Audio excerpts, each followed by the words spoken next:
I never imagined my world would collapse in just one night. You know those moments when your entire reality shifts, when everything you thought was true suddenly turns into a lie.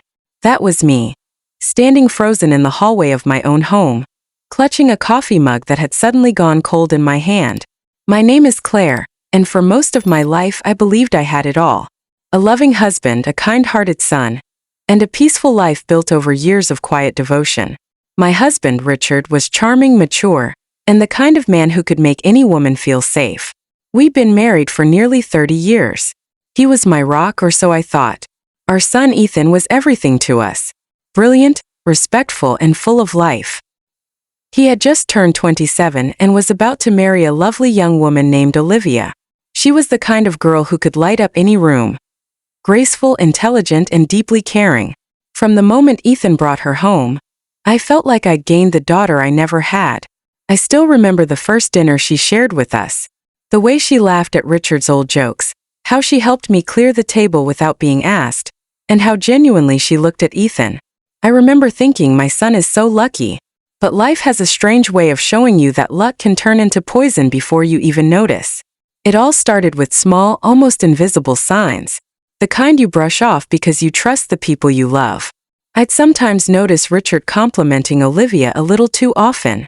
"You look beautiful today, Olivia," he'd say, and though the words were harmless on the surface, something in his tone didn't sit right. Once, when she laughed at one of his stories, I saw the way he looked at her, that familiar spark in his eyes. It made me uncomfortable, but I silenced my doubts. After all, Richard was her soon-to-be father-in-law. Weeks passed, and wedding preparations consumed us all. The house was alive with excitement. Olivia was practically living with us to plan everything: the decorations, the catering, the endless guest lists.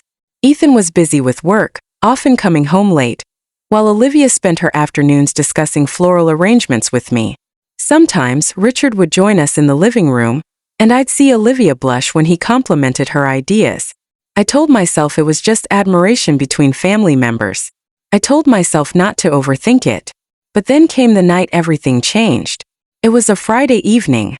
Ethan was out with his friends celebrating his bachelor night, and Olivia had decided to stay in, saying she wasn't feeling well. Richard claimed he had some work calls to attend in his study. I was tired, so I went upstairs early, planning to read before bed. Around midnight, I woke up to the sound of faint laughter echoing through the hallway. It wasn't loud, but enough to make my heart stir. First I ignored it. But when the laughter turned into a soft moan, a woman's voice, I felt something cold crawl up my spine. My first thought was that maybe the TV was on downstairs. I got up, put on my robe, and quietly walked toward the source of the sound. My heart was beating so loudly I could hear it in my ears. The sounds led me to the guest room, the room Olivia had been staying in. The door was slightly ajar, a sliver of light spilling into the hallway. And then I heard it clearly, Richard's voice. I froze. Every instinct inside me screamed to walk away, to pretend I didn't hear anything, to protect the illusion I had built for decades. But something stronger, something raw and burning, pushed me forward.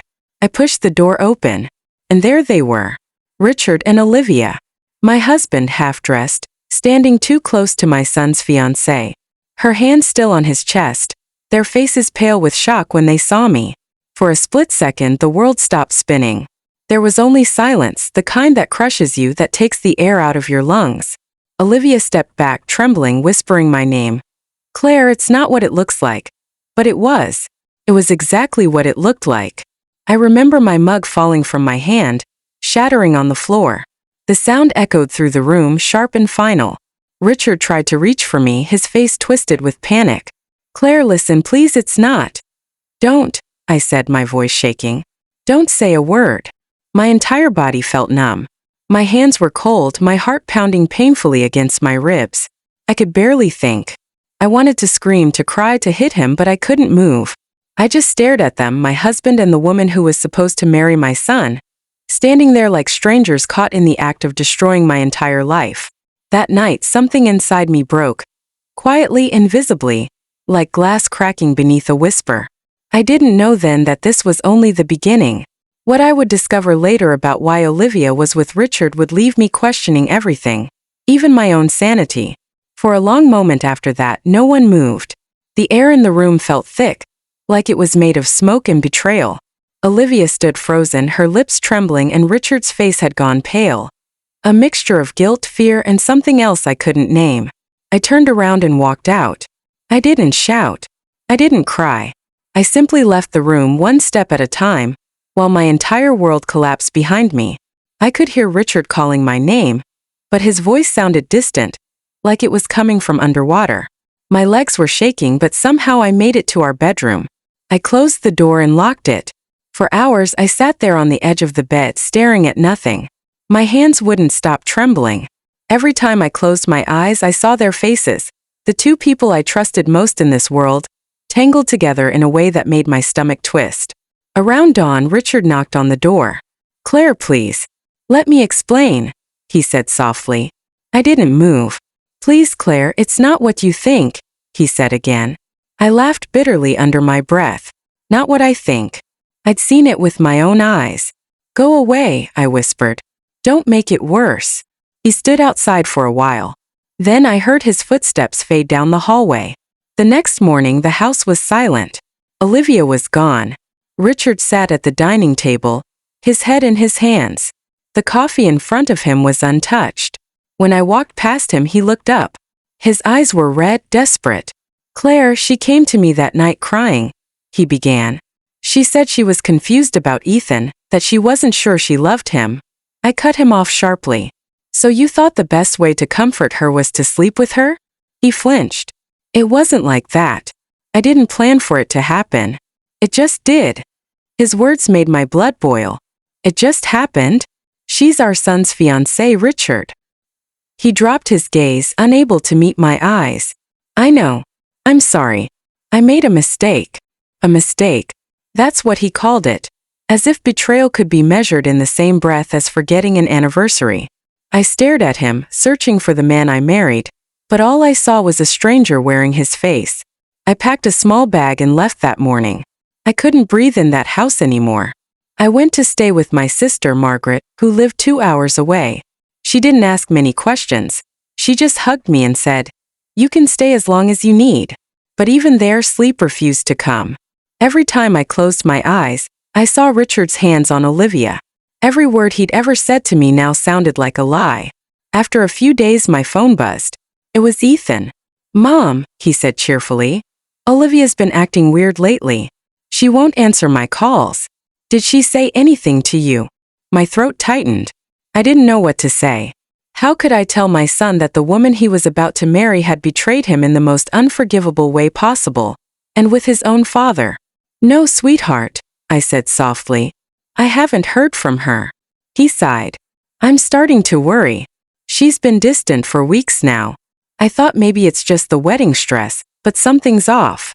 Give her some time," I murmured, my voice breaking slightly. "Maybe she needs space to think." When the call ended, I sat there in silence, tears welling in my eyes. Ethan didn't deserve this. He was a good man, gentle, kind, loyal. And yet, the two people closest to him were about to destroy his world without him even knowing it. That evening, I decided to return home. Not to forgive, but to confront. When I arrived, the house was quiet again. Richard was in the study. He looked up when I walked in, surprised. "Claire," he said cautiously, "you came back." "I came for answers," I replied coldly. "Not for you." He nodded slowly, setting down his pen. "I know you'll never believe me, but it wasn't love, Claire. It was confusion. Olivia came on to me. She said she was scared of marrying Ethan. She said she felt trapped." I folded my arms. "And you, being the noble man you are, decided to help her untrap herself in bed?" He winced but didn't reply. "Tell me the truth," I demanded. "Was this the first time?" There was a pause. A silence so heavy it made my stomach drop. Finally he whispered, "No." For a moment I couldn't breathe. The room started spinning. "How long?" I asked, barely recognizing my own voice. 3 months, he said quietly. "It started after her birthday party. I didn't mean for it to continue, but she kept coming back." I shook my head in disbelief. "Coming back? Richard, she's our son's fiancée. You should have thrown her out of the house." He looked ashamed, his eyes glistening. I know. But she said she loved me. I laughed bitterly. She loved you? She's 24. You're old enough to be her father. He didn't reply. That night I couldn't stay under the same roof as him. I went to a hotel nearby. I spent hours staring at the ceiling, wondering how many dinners, how many smiles, how many family moments had been fake. I felt sick. But something about what he said wouldn't leave my mind. Olivia told him she felt trapped. Why would a young woman about to marry the man she loved feel trapped? There was something deeper here. Something I didn't yet understand. And I was going to find out no matter what it took. After that night at the hotel, I knew I couldn't keep running from the truth. Every piece of my life had been shattered, and the only way to breathe again was to understand why. Why would Olivia, a young, beautiful woman, betray my son for a man twice her age? Why would Richard risk everything we built for someone who could easily be his daughter? I returned home the next morning. The air in the house felt heavy, haunted by silence. Richard had gone to work, which was a relief. I didn't want to see him, not yet. I walked into the guest room, the place where I'd caught them, and stood in the doorway for a long time. The bed was made, the room spotless, as if nothing had ever happened. But the walls still seemed to whisper what they'd seen. I started searching through the drawers. I didn't know what I was looking for. Maybe a letter, maybe a clue, something to make sense of the madness. Then at the bottom of the dresser, beneath a pile of folded towels, I found a small black notebook. It was Olivia's handwriting. My hands trembled as I opened it. The first few pages were innocent, wedding notes, decoration ideas, little love doodles around Ethan's name. But as I flipped further, the words darkened. He understands me in ways Ethan never will. I can't stop thinking about him, even when I'm with Ethan. Sometimes I feel guilty, but then he touches me and I forget everything. I felt my throat tighten. My hands shook so violently I could barely turn the pages. Then I reached one that made my blood run cold. He promised me he'd leave her soon. I just have to be patient. Once the money situation is settled, everything will fall into place. Money. The word hit me like a slap. What money situation? Richard hadn't mentioned anything about finances being unstable. As far as I knew, we were comfortable. But Olivia's words hinted at something else, something planned. I spent the rest of the afternoon digging through Richard's home office. The more I searched, the more I realized how much I didn't know about the man I'd been married to for 30 years. Hidden bank statements, cash withdrawals, private investments I'd never heard of, it was all there.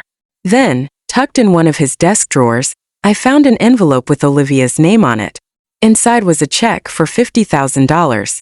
Unsigned but ready. My heart dropped. So that was it. It wasn't love. It was leverage. When Richard came home that evening, I was waiting for him. I sat in the living room, the notebook and the check placed neatly on the coffee table between us. He froze the moment he saw them. "Where did you find those?" he asked quietly. "In your desk," I said coldly. "You might want to explain before I decide to call our son." His face went pale. He sat down slowly, his hands clasped together. "It's not what you think." I let out a dry laugh. "You've said that before. Try something new." He sighed. "Olivia, she was in trouble, Claire. Before she met Ethan, she had debts. Serious debts. I found out by accident when she came to me one day crying. She said she'd made mistakes, borrowed money from the wrong people. She begged me not to tell Ethan. I narrowed my eyes. So you offered her money?" He nodded slowly. "At first, yes. I wanted to help her, that's all. But things got complicated. She started confiding in me. I thought I was helping her get her life together. Then she started saying things I didn't expect. That she felt safe with me, that I understood her. I should have stopped it. I didn't." His voice broke. And then one night, I crossed the line. I stared at him, trying to process everything. It didn't make sense, not completely. "So you were going to pay her $50,000 to what?" "Disappear." He hesitated. "To start over. She said she'd end things with Ethan after the wedding. That she'd take the money and leave." The words hit me like a blade. "After the wedding? You were going to let her marry our son first." He buried his face in his hands. I didn't know what else to do. She threatened to tell Ethan everything if I didn't help her. For a moment the room spun. I felt like I was hearing someone else's life, not mine. The betrayal was deeper than I thought. It wasn't just infidelity. It was deception built on layers of lies. I stood up, trembling. You let her play with our son's life, and you call that helping? Richard, you've destroyed this family. He looked up, tears in his eyes. I know, but you don't understand. Olivia isn't who she pretends to be. She's dangerous. I frowned. Dangerous? She's a manipulator, yes, but dangerous. He nodded. There's more, Claire. You need to see something. He walked over to the study and opened a locked drawer. From it, he pulled out a small envelope. Inside was a photo. Olivia, standing with a man I'd never seen before. She told me this man was her ex. But he's not just an ex. He's her debt collector. My heart pounded. What are you saying? I'm saying Olivia might have been using Ethan, and me, for something much bigger than love. I stared at the photograph in disbelief. The man standing beside Olivia looked rough, dangerous, tattoos running down his neck, a cruel smirk that sent a chill straight through me. Richard handed me another photo. This one was even worse. Olivia and the same man standing in front of what looked like a pawn shop, exchanging a thick envelope. When did you find these? I asked, my voice trembling. About a month ago, he said quietly.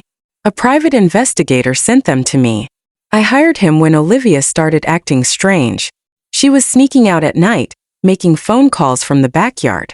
I didn't tell you because I thought I could handle it. You thought you could handle it? I said bitterly. By sleeping with her? He flinched. I know what I did was unforgivable, Claire. But please listen. The man's name is Darren Miles. He has a criminal record: fraud, blackmail, even assault.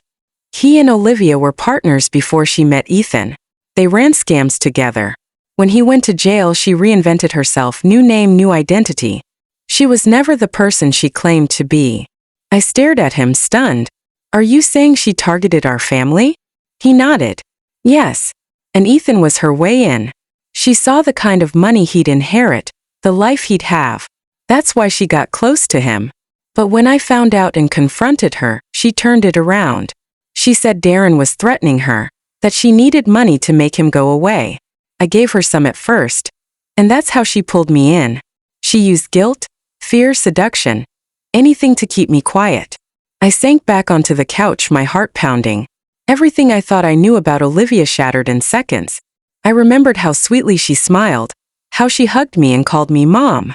It was all an act, a performance carefully crafted to fool us all. Why didn't you tell Ethan? I asked, my voice breaking. Because I wanted proof, Richard said.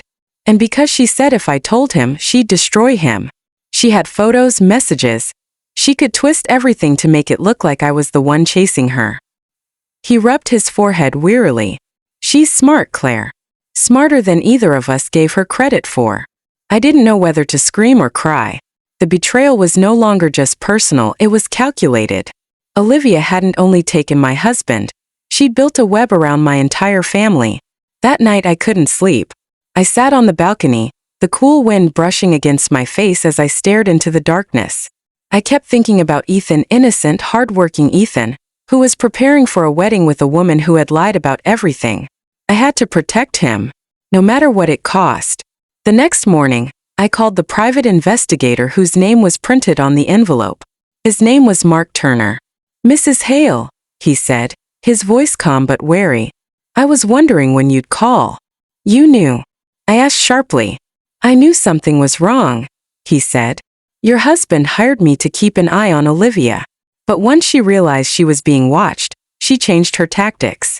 Started using emotional leverage. That woman is dangerous. She's done this before. What do you mean, before? She's run this same scam twice, he said. Each time she finds a wealthy family, seduces someone vulnerable, and drains them financially before disappearing. She changes her name, moves states, and starts again. Her real name isn't Olivia Bennett. It's Melissa Hart. The name hit me like thunder. I repeated it under my breath, tasting the bitterness of it. Melissa Hart. Where is she now? I asked. Hard to say, Mark replied. But I've got a lead. She's been meeting someone at a motel near the highway. Same man from the photos. Darren Miles. I hung up, my heart racing. That evening, I waited until Richard left for work. Then I got in my car and drove to the motel. The place looked exactly as you'd imagine. Flickering neon sign, peeling paint, the smell of cigarettes and cheap whiskey in the air. I parked across the street and watched. After about 15 minutes I saw her, Olivia, or rather Melissa. She stepped out of room 12, wearing dark glasses and a scarf. She looked nothing like the innocent bride-to-be she pretended to be. She met with Darren near his car. I couldn't hear what they were saying, but I saw the way she handed him an envelope, and the way he grinned before kissing her. My stomach twisted. She wasn't being blackmailed. She was working with him. I pulled out my phone and recorded the entire thing. My hands were shaking, but I kept the camera steady. Every instinct in me screamed to confront her right there, to shout her real name and expose her lies. But I stopped myself. This needed to be done carefully. As I sat there watching them drive off together, I realized something terrifying. If she could fool Richard and Ethan, she could fool anyone. And if she found out I knew, she wouldn't hesitate to destroy us to protect herself. I drove home, my mind racing. I had proof now, proof that could save my son. But I also knew I was dealing with someone who had nothing to lose. When I got back, Richard was waiting for me, worried. "Where were you?" he asked. "I found her," I said quietly. "And you were right, she's still seeing him." He looked shaken. "What are we going to do?" I took a deep breath. "We're going to end this before she ruins Ethan's life. But we'll need to be smart. If we move too soon, she'll twist everything. We need to make her expose herself." Richard nodded slowly. "How?" I looked him in the eyes and said, "By letting her think she's won." The next few days were some of the hardest of my life. Pretending everything was normal, while my heart carried the weight of betrayal, was almost unbearable. But I had a plan now, and for the first time since that night, I felt a strange cold clarity. Richard and I agreed that if we wanted to protect Ethan, we couldn't confront Olivia, or Melissa, as we now knew her, too soon. She was too clever, too manipulative. We needed her to feel safe, confident, unstoppable. Only then would she slip up. So we played our parts. When Ethan called, I made my voice sound cheerful, forcing a smile I didn't feel. "Oh yes, honey, the wedding plans are coming along beautifully," I said, even as my stomach churned. "Olivia dropped by yesterday. She can't wait to see you." He laughed, completely unaware of the storm brewing behind the scenes. "I can't wait either, Mom. I really love her, you know?" Those words cut deeper than he could ever imagine. After that call, I sat in silence for a long time. I knew what I was about to do might destroy him, but if I stayed silent, it would destroy him in a far crueler way. That evening, Richard and I met with the private investigator, Mark Turner, again. We sat in a small diner off the highway, the kind of place where no one asks questions.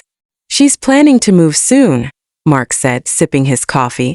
"I tracked her last night. She and Darren were talking about leaving the state after the wedding. She mentioned a big payout." My chest tightened. "From who?" Mark looked straight at me. "From your husband." I turned to Richard. He looked ashamed. "I didn't tell you," he said quietly. "A week ago she came by. She said Darren was threatening her again, that she needed one last payment to make it all go away. I didn't give her the money, but I told her I would. That's how we can trap her." Mark nodded. "If she agrees to collect the money in person, we can record everything. Once we have that, she can't run or twist the story." For the first time, I saw a glimmer of hope. Maybe we could finally expose her. Not just for what she'd done to our family, but for who she truly was. We decided to set the trap 2 days before the wedding. Richard would call her and say he had the $50,000 ready in cash, and she could pick it up at the lake house, a property we owned outside town. Meanwhile, Mark would set up cameras in the living room. I'd stay hidden upstairs to witness everything. The day came faster than I expected. I didn't sleep at all the night before. My mind kept replaying every lie, every smile Olivia had given us. The way she used to rest her head on Ethan's shoulder, pretending to be the perfect fiancée, while secretly plotting behind our backs. At noon, Richard made the call. "Olivia," he said, his voice calm, "I have what you asked for.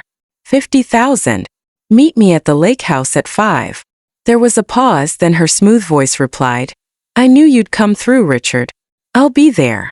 When the call ended, Richard looked at me. "This is it," he said. By the time we arrived at the lake house, Mark was already there, setting up the hidden cameras and audio devices. Every corner of the main room was covered. At exactly 5 o'clock, Olivia's car pulled up.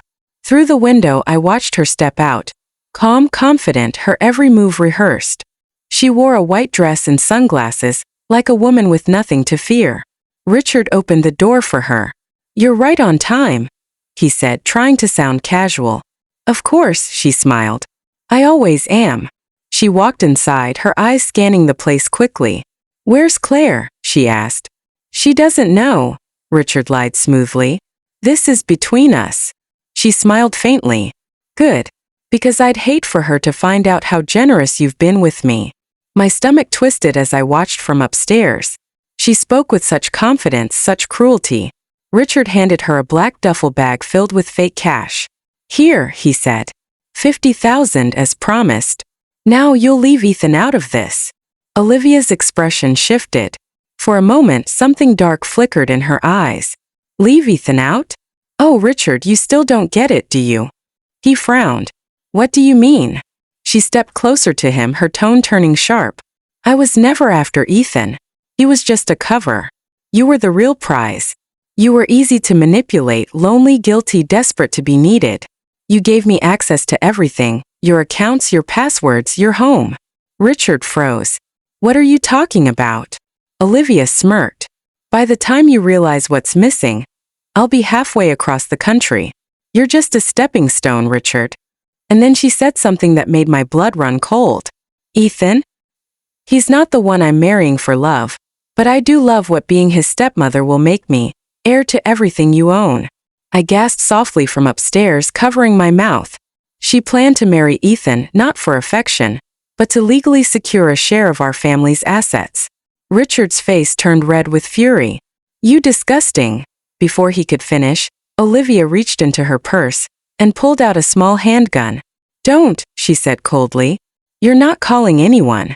You'll give me the money and I'll walk out. That's how this goes." Richard raised his hand slowly. "Olivia, please. You don't have to do this." But she did. Her eyes were empty, calculating. Downstairs, tension filled the air like static. I wanted to scream, to run, to stop her, but one wrong move and she could kill him. And then suddenly a loud click. The front door burst open. "Police! Drop the weapon!" Mark had brought backup. Olivia froze, her eyes wide. It was over, or so I thought. Because what she said next would change everything. She turned her head toward me. Yes, directly toward where I was hiding, and smiled. "I told you, Claire. I always know when I'm being watched." That night, after what happened in the kitchen, I couldn't sleep. The sound of Michael's quiet sobs from his room broke me in ways I can't explain. My son, strong, confident, once so full of life, was now silent, hollowed by betrayal. I sat on my bed, staring at the darkness, feeling my pulse echo in my ears. Every thought circled back to one question. How could he? How could my husband, the man who once held me like I was the only woman in the world, do this to our family? The next morning, the house felt empty, even though we were all still in it. Mark was downstairs, sipping his coffee like nothing had happened, flipping through the newspaper as if he hadn't just destroyed his own home. I stood there at the top of the stairs, watching him, trying to understand who this stranger was sitting in my kitchen. He looked up and saw me. "We need to talk," he said, his tone calm, rehearsed. I didn't move for a few seconds. Then I walked down and sat opposite him, the table between us feeling like a wall. "I'm listening," I said quietly. He sighed, rubbing his temples. "I made a mistake, Claire. Terrible one. But it's not what you think. It wasn't love, it was confusion. She came to me when things weren't clear between you and me, and don't you dare blame me for this," I snapped, my voice trembling. "You slept with our son's fiancée, Mark. You destroyed our family. Do you even realize what you've done?" He looked down. "I didn't plan for it to happen," he murmured. "People don't accidentally end up in bed together," I shot back. For a moment, silence filled the kitchen, heavy and bitter.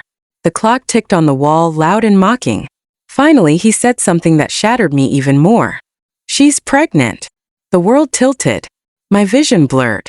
I could hear my own heartbeat thundering in my chest. What? I whispered, barely breathing. He didn't repeat it, he didn't have to. The words echoed in my head over and over until they no longer made sense. Pregnant. With his child. I pushed back my chair and stood up, shaking. Get out, I said. Claire, please, we can talk about this. Get out. I screamed, my voice breaking. You've done enough. You've destroyed everything. Just go. He stood up slowly, looking defeated, but I didn't care. I didn't want to see the guilt on his face, or the regret in his eyes. It was too late for all of that. As he left the house, slamming the door behind him, I collapsed into the chair. The tears I'd been holding back finally fell. I felt like I was drowning, every breath heavy, every thought poisoned by pain. That evening, I told Michael the truth. It was the hardest thing I've ever done. He just stared at me, silent for a long time, his jaw clenched, his eyes burning. She's pregnant, he finally whispered. I nodded. He stood up suddenly and punched the wall so hard his knuckles started bleeding. That bastard, he shouted, his voice echoing through the house. He took everything from me.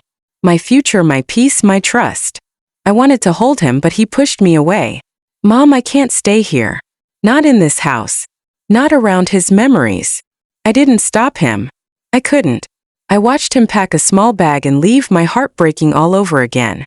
For the next few weeks, I was alone. Completely alone. Mark had moved out, Michael had disappeared somewhere, and Olivia, well, she hadn't dared to come near me again. Every corner of the house reminded me of what once was. The family pictures, the wedding ring I still wore out of habit, the dining table where we had laughed together. All of it felt like ghosts haunting me. But one night there was a knock on the door. I opened it to see Olivia standing there, her face pale, her eyes red. What do you want? I asked, my voice cold.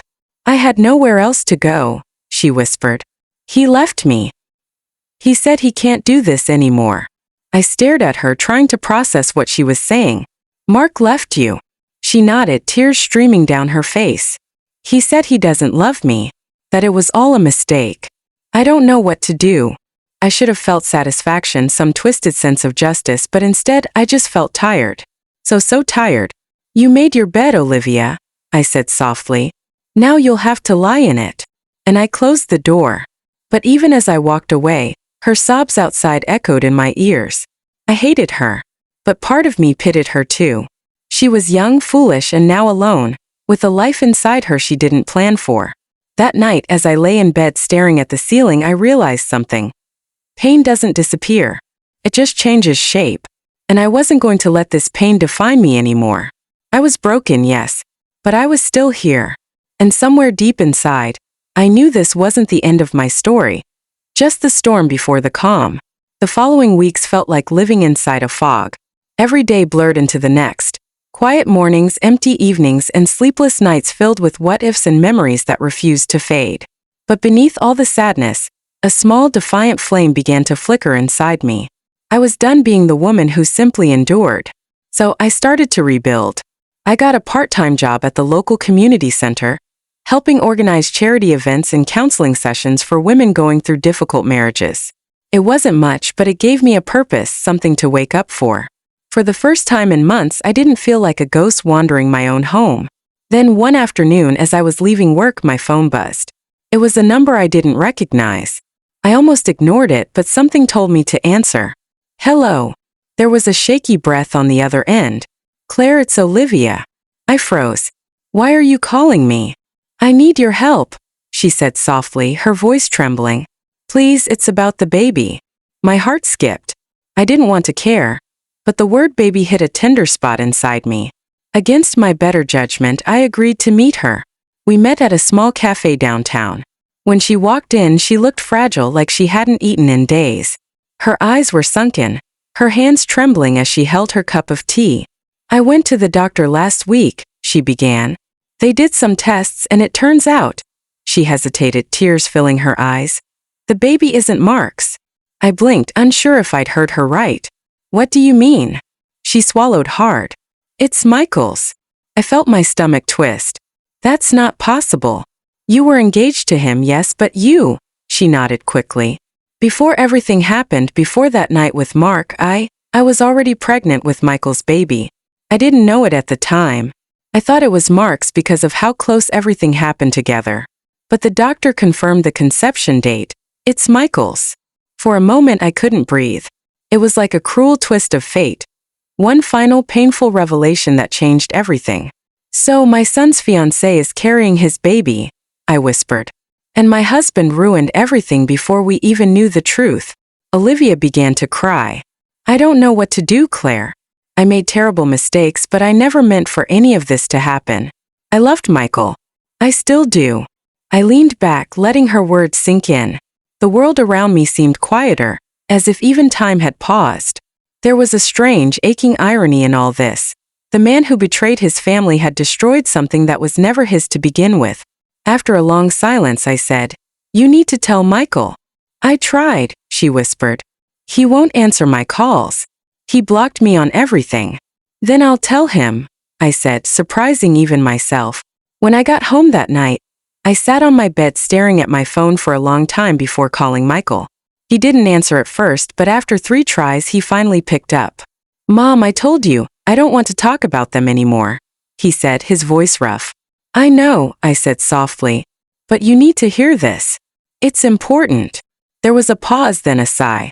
"What is it?" "It's Olivia. The baby, it's yours." Silence. Heavy, endless silence. "That's not funny, Mom." "I'm not joking," I said. "She went to the doctor. The dates confirm it. It's your child." I could hear him breathing heavily on the other end, the sound of disbelief turning into something raw and broken. "Oh my God," he whispered. "All this time." I thought. "I know," I said gently. "But the truth doesn't erase what happened. It just gives you a choice. What you do now is up to you." He didn't speak for a long time. Then he said quietly, "I need to see her." A few days later they met. I didn't go, but Olivia told me afterward that they cried together for hours. Michael wasn't ready to forgive her, but knowing the truth changed something in him. Meanwhile, Mark called me one evening, his voice tired and desperate. "Claire, please, can we talk?" "There's nothing left to say, Mark," I replied coldly. "I heard about the baby," he said, his tone bitter. "So it wasn't mine after all." "That doesn't make you innocent," I said. "You betrayed us regardless of biology." He was silent, then muttered, "I know. I've lost everything. I just wish I could undo it." "You can't," I said softly. "Some things break forever." And I hung up. That night I stood by the window watching the rain fall. I thought of all the nights I'd cried over him, all the trust I'd buried under disappointment. And for the first time I didn't feel pain, I felt peace. Michael slowly began rebuilding his relationship with Olivia. Not as lovers, but as 2 people connected by a child and a painful past. They both had scars, but they were learning to live with them. And as for me, I finally found strength in my solitude. I wasn't just a wife or a mother or a woman betrayed. I was me. The storm had passed, and though everything had changed, I finally saw the dawn. 6 months passed. The seasons changed, and so did I. The wounds inside me had turned into quiet scars, still visible but no longer bleeding. I had learned to live again, to smile without forcing it, and to breathe without feeling the ache in my chest. Michael had moved into a small apartment nearby, and though things between him and Olivia were complicated, they were learning to coexist for the sake of the baby. I often accompanied Olivia to her checkups, partly because she had no one else and partly because deep down I couldn't bring myself to abandon her. The child she carried was my grandchild, innocent and untouched by the sins of the past. It was a rainy afternoon when everything changed again. I was in the living room reading when my phone rang. It was Michael. His voice was trembling. "Mom, it's Dad. He's in the hospital." My heart dropped. "What happened?" "Car accident," he said. "It's bad. They don't know if he'll make it through the night." For a moment I just stood there frozen. After everything he had done, I wasn't sure what I should feel. Anger, fear, pity, or maybe all of it at once. But before I could think, I grabbed my coat and rushed out. When I arrived at the hospital, the smell of antiseptic and the sound of monitors surrounded me. Michael was standing by the door, pale and shaken. I walked to him, and he immediately pulled me into a hug. For the first time in months, we held each other as a family again. "He's in ICU," Michael said quietly. They said he has internal bleeding and a fractured skull. Through the glass window I saw Mark lying unconscious, tubes and wires attached to him. His once strong face was bruised and swollen. It was hard to believe this broken man was the same one who had once stood at the altar with me, promising forever. I stood there watching him, memories flashing in my mind. Our wedding, the laughter, the fights, the betrayal. And despite everything, I felt tears fill my eyes. Because no matter what he'd done, a part of me had once loved him deeply. The nurse told us he might regain consciousness soon, and if he did, we should be ready. His condition was unstable. Hours passed. The rain outside turned into a storm, thunder echoing through the windows. I sat beside his bed, holding his cold hand. When his eyes finally fluttered open, I leaned closer. "Mark," I whispered. He looked confused, his gaze wandering, then finally meeting mine. "Claire?" "Yes," I said softly. "I'm here." He tried to smile, but it hurt him. "I didn't think you'd come." "I wasn't sure I would," I admitted. "But I did." He nodded weakly. "I deserve worse than this," he murmured. "You and Michael, you didn't deserve what I did to you." I looked at him for a long moment. "No, we didn't. But guilt won't change anything now." He swallowed hard. "I just wanted to feel alive again. But I lost everything instead." His voice broke. "Tell Michael I'm sorry. Tell him I love him." "You can tell him yourself," I said. "He's right outside." Mark's hand tightened around mine slightly.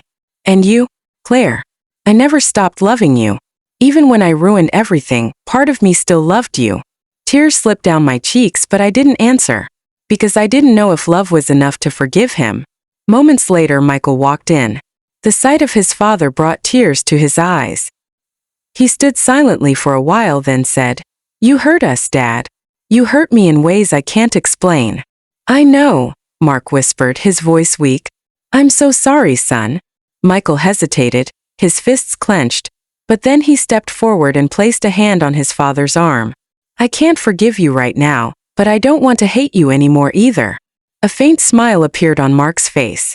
"That's enough." The monitor beside him beeped steadily, each sound reminding me how fragile life was. For a few minutes everything was quiet. The storm outside, the soft hum of machines, the breathing of 3 broken people sharing a single moment of truth. But then suddenly the steady beeping turned erratic. Nurses rushed in shouting orders. Michael was pulled back as they began working on him. "Dad!" Michael shouted, his voice shaking. "Please!" I stood there frozen as the line on the monitor went flat. The nurse tried to revive him, but after several attempts, the doctor shook his head. "I'm sorry. He's gone." The room fell into silence. Michael dropped to his knees, covering his face with his hands. I just stood there numb, staring at the man who had been both my greatest love and deepest pain. When we walked out of that hospital later, I felt an emptiness I couldn't describe. Even after all he'd done, his death left a hole in me. At the funeral a few days later, only a handful of people came. Olivia was there, holding her belly, silent but tearful. Michael stood beside her, his arm around her shoulder. And as we stood together saying goodbye, I realized something. Forgiveness doesn't mean forgetting. It means freeing yourself from the weight of anger. I whispered softly to his grave, "Goodbye, Mark. I hope you finally found peace." When I turned around, Michael and Olivia were standing together, watching me. He looked stronger somehow, more at peace. "Mom," he said, "I think Dad's death changed something in me. I don't want to carry bitterness anymore." I smiled faintly. "That's a good start, sweetheart." As we left the cemetery, the sky cleared. The storm had passed again, and sunlight broke through the clouds, soft, golden, and warm. It felt like the universe was finally giving us permission to breathe again. Months drifted by after Mark's death, each day slowly stitching up the tears he had left behind. The silence in the house no longer felt suffocating. It felt peaceful, like the calm that follows a long, merciless storm. I had learned to enjoy the little things again. The smell of coffee in the morning, the sound of birds outside my window, the simple rhythm of breathing without pain. Michael visited often, his presence a quiet comfort.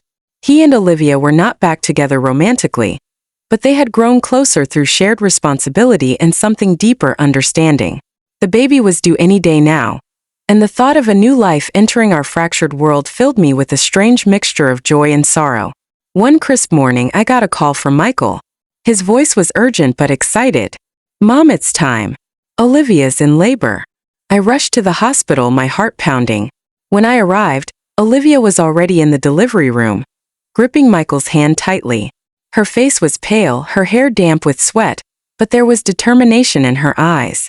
Hours later, I heard the sound of a baby's cry, a thin, beautiful sound that sliced through the air like sunlight through dark clouds. A nurse walked out, smiling. "Congratulations," she said. "It's a boy." I don't know why, but I started to cry right there in the hallway. All the pain, the betrayal, the anger. It all melted in that moment, replaced by something pure and new. Life. A chance to begin again. When I finally held my grandson, wrapped in a tiny blue blanket, he was so small, so perfect. His fingers curled around mine, and I felt something in my heart heal that I didn't even know was still broken. Olivia looked at me from the bed, her eyes red but calm. "I want to name him Matthew," she said softly. "After Mark. For closure." Michael hesitated, glancing at me, unsure of how I'd react. I smiled faintly. "It's a beautiful name," I whispered. "Let it be Matthew." For a few moments we just stood there. Three people who had been torn apart by betrayal, now united by a baby who had no part in any of it. Life had a strange way of circling back, of turning pain into something new. After the birth, I spent a lot of time helping Olivia recover. She had grown quieter, more thoughtful. One night, as we sat in her small living room, she turned to me and said, "I know I don't deserve your kindness, Claire. But thank you for not hating me." I looked at her, seeing not the girl who had destroyed my family, but the woman trying to rebuild her own. "Hate is heavy," I said softly. "It hurts the person who carries it more than the one it's aimed at." She nodded, tears glistening in her eyes. "I'll spend the rest of my life trying to be a better person for him, for Matthew." And I believed her. Michael too was changing. The bitterness that had once consumed him was slowly fading. He started volunteering at a youth center, helping kids who came from broken homes. He said it made him feel like he was doing something right, something healing. One afternoon, he came over and sat beside me on the porch. "You know, Mom," he said quietly, "I've been thinking, maybe all this happened for a reason. Maybe Dad's mistakes forced us to see who we really are." I looked at him and smiled sadly. Sometimes pain is the only thing that pushes people toward truth. He nodded, gazing out at the sunset. "I don't hate him anymore." I reached over and squeezed his hand. "Neither do I." That night, after he left, I sat alone by the window looking out at the stars. The memories of Mark came back.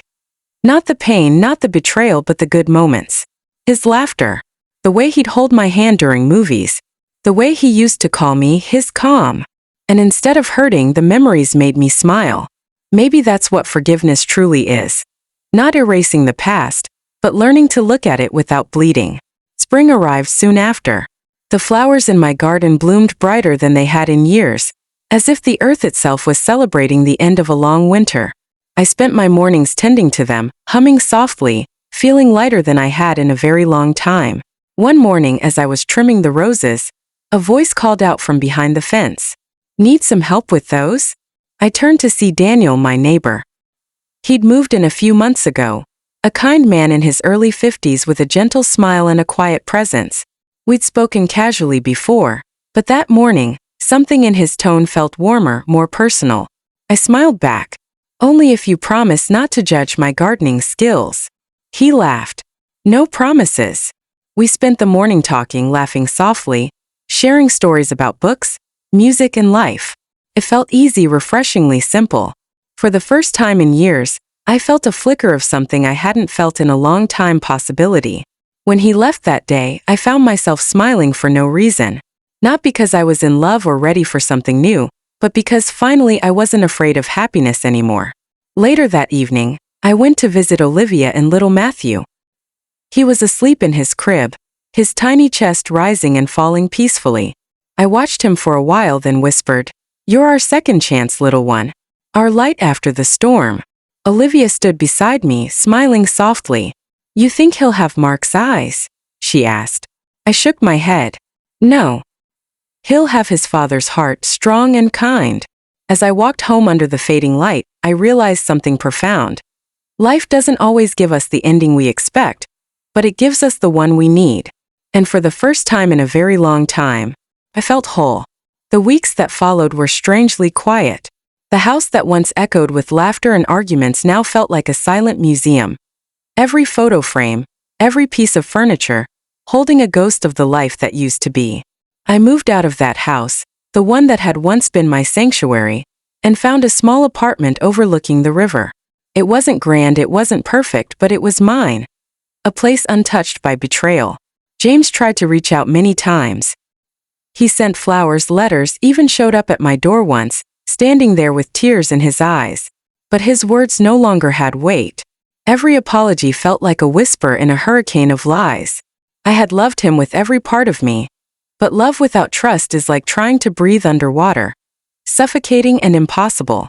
I had drowned enough times in that marriage. I wasn't going to do it again. Ethan, on the other hand, struggled deeply. He was quiet, withdrawn, and often angry. Sometimes he'd call me in the middle of the night and just sit on the line without speaking. I'd listen to his breathing, knowing that he was fighting emotions too big for words. He had lost not only a fiancé but also the father he once admired. It was grief layered on grief. One day, I visited him at his apartment. He looked tired, his eyes heavy but soft. "Mom," he said, "I don't hate him anymore. I just don't care. I can't carry it." That was the day I knew he was beginning to heal, not by forgiving James, but by letting go of the need to understand him. The truth about Emily was strange. A few weeks after everything fell apart, I received a letter. No name, no return address, but the handwriting was hers. Inside was a single page that read, "I never planned to fall for him. I didn't even plan to hurt anyone. But love makes fools of us all. I'm sorry for everything." I read it over and over again until the ink nearly smudged under my tears. I didn't know if she truly loved James, or if it was just a twisted form of manipulation. Maybe both. But that apology, even though it changed nothing, closed a door in my heart I'd been afraid to shut. Life slowly began to bloom again. I started painting, something I hadn't done in years. I'd sit by the window, brush in hand, watching the morning light spill across the river. It was strange. In the midst of so much loss, I found a piece of myself I didn't even know was missing. The more I painted, the lighter I felt, as if every stroke washed away another ounce of pain. One evening, I attended a local art exhibit where amateur artists displayed their work.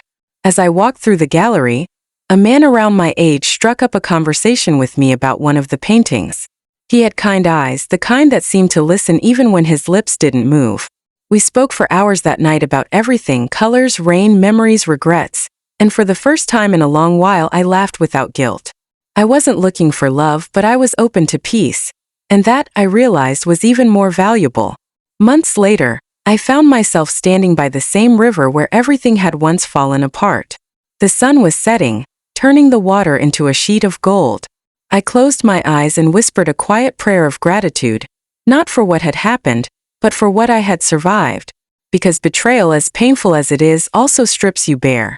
And when you've been stripped of everything, you finally see who you really are. James remarried about a year later. I saw a photo on social media. Him smiling beside a woman who looked younger, carefree, untouched by sorrow. For a fleeting second, I wondered if he was truly happy. But then I reminded myself, his happiness was no longer my burden. Ethan eventually moved abroad for work. He still called often, and every time I heard his voice sounding stronger, more certain, I felt proud. We had both walked through fire, but we hadn't burned completely. We had turned to ash and rebuilt ourselves, quietly, patiently, beautifully. Sometimes late at night I still think about that day, the day I opened that door and saw the two people I loved most shatter my world. But now the memory doesn't sting like it used to. It's just distant.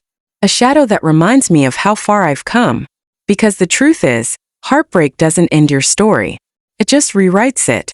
And mine, I've decided, is a story of survival, strength, and starting over. As the wind rustled through the open window and the city lights began to shimmer below, I smiled.